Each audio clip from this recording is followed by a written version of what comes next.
Smokescreen. Gordon was feeling stuffed up. "It's the coal, Gordon," explained his fireman. "It's clogging up your tubes something awful, but we'll have to make do with it, for there's nothing else." "Why not have a good sneeze, Gordon?" suggested Henry, thinking of the time when he had punished some boys for dropping stones on him. "That will clear your tubes." "Certainly not," replied Gordon with dignity. "The Fat Controller wouldn't approve. He didn't like your sneeze, I seem to remember." Next day, Gordon was nervous as he backed onto the express. "At least I shan't slip today," he thought, "but I suppose they'll laugh at me again if I don't keep time." He needn't have worried.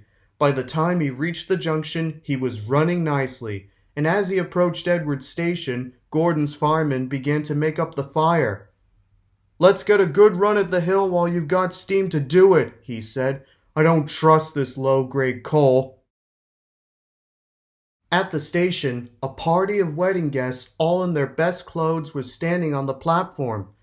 As Gordon swooshed through, running hard for the hill, smoke from the newly made fire streamed from his funnel. He disappeared into the distance and left a black smoke screen settling over the station. It covered everything, wedding guests and all, in a coat of soot and smuts.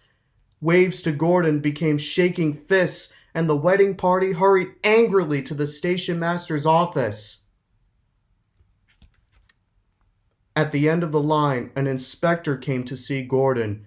His message from the Fat Controller was short, but not sweet. "It's not fair," Gordon complained to Boko. "How could I help with that smoke? It's not my fault the coal's dirty."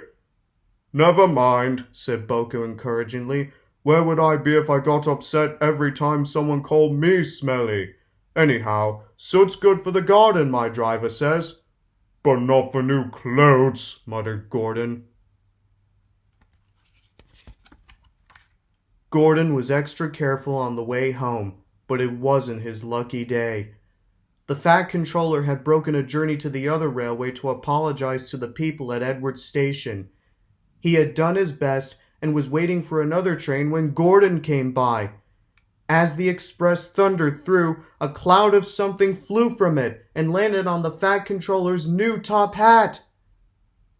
When Gordon reached the big station, there was another message waiting for him. "The Fat Controller says," announced the inspector, "that Gordon blew ashes on his top hat as he passed Edward's station." Gordon was horrified. "Wheesh!" he exclaimed indignantly. "I did not! I was being extra careful!" "I'm sure the Fat Controller can't be right," put in Gordon's fireman. "I can't help it," said the inspector. "That's what he says, so there it is. He will speak to Gordon when he gets home." Gordon went sadly back to the shed.